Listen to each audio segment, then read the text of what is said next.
انہیں کیا پتا تھا کہ یہی آنگن کی چڑیا ان کے آنگن میں ایک طوفان مچا دے گی۔ وہ جانتے ہوتے تو کبھی اس چڑیا کو اپنے آنگن میں نہ اترنے دیتے۔ خیر، تو بات ہو رہی تھی ریحان کی۔ ریحان بہت سنجیدہ اور خاموش طبع تھا، اپنی پڑھائی میں محو اور بس کتاب بینی کا شوقین۔ معمولی کی ہلکی پھلکی ورزش کے علاوہ میں نے کبھی اسے دوست یاروں میں اٹھتے بیٹھتے یا کسی قسم کی تفریح میں مبتلا نہیں دیکھا تھا۔ نہ اسے کسی موسیقی کا شوق تھا، نہ ہی فلمیں ڈرامے دیکھتا تھا۔ اسی وجہ سے میں اسے دل دل میں بدمزاج کہتی تھی۔ مجھے ایف ایس سی کی میتھس میں ٹیوشن کی ضرورت تھی، شاید ضرورت کم تھی اور اندھی تقلید زیادہ تھی کہ جب میری سبھی کلاس فیلوز اکیڈمی اور ٹیوٹر سے پڑھتی ہیں تو میں کیوں پیچھے رہوں؟ اور میری شکایت میں امی نے یہی حل نکالا کہ میں ریحان سے پڑھ لیا کروں۔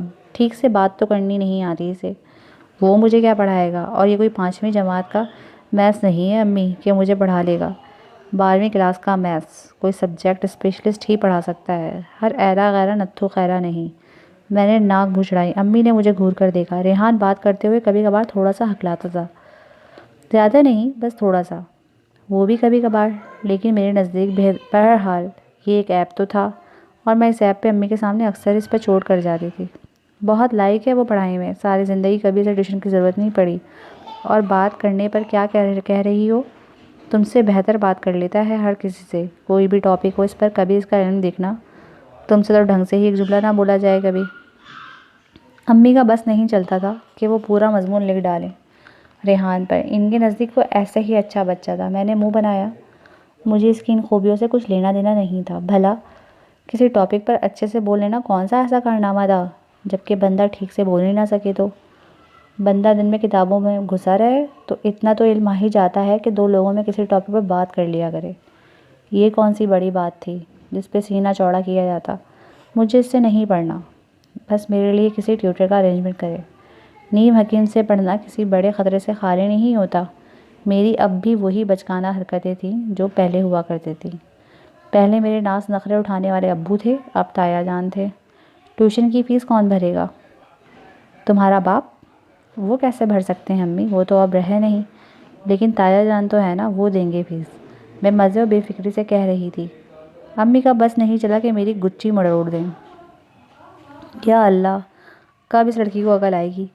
پہلے ہی وہ ہمارا خرچہ اٹھا رہے ہیں، اب اتنی مہنگی ٹیوشن کی فیس بھی بھریں گے؟ شرم نہیں آئے گی ان کی فیس مانگتے؟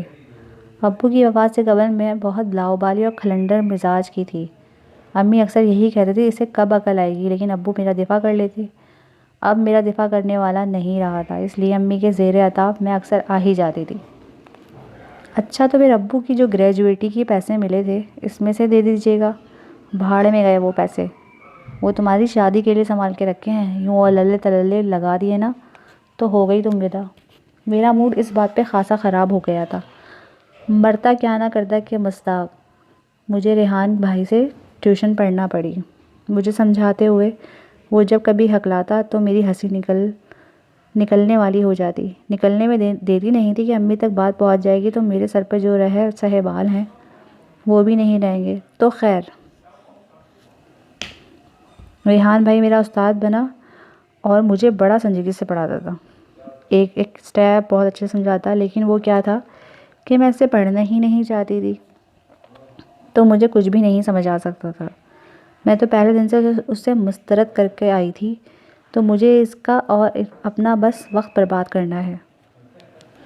پڑھنا تو مجھے کسی ٹیوٹر سے ہی تھا، اسی لیے 2 ہفتے گزرنے کے بعد میری رپورٹ یہی آئی کہ مجھے ریحان کا پڑھایا کچھ پلے نہیں پڑا۔ تایا کے پوچھنے پر میری پڑھائی کیسے جا رہی ہے، میں نے شکل مسکین بنائی اور بتا دیا، مجھے نہ جانے کیوں ریحان بھائی سے سمجھ میں نہیں آ رہا، شاید ان کا طریقہ مختلف ہے۔ ریحان میری شکل دیکھتا رہ گیا، وہ اپنی طرف سے بہت آسان طریقے سے سمجھاتا تھا، لیکن میں سمجھنے میں دلچسپی لینا ہی نہیں چاہتی تھی۔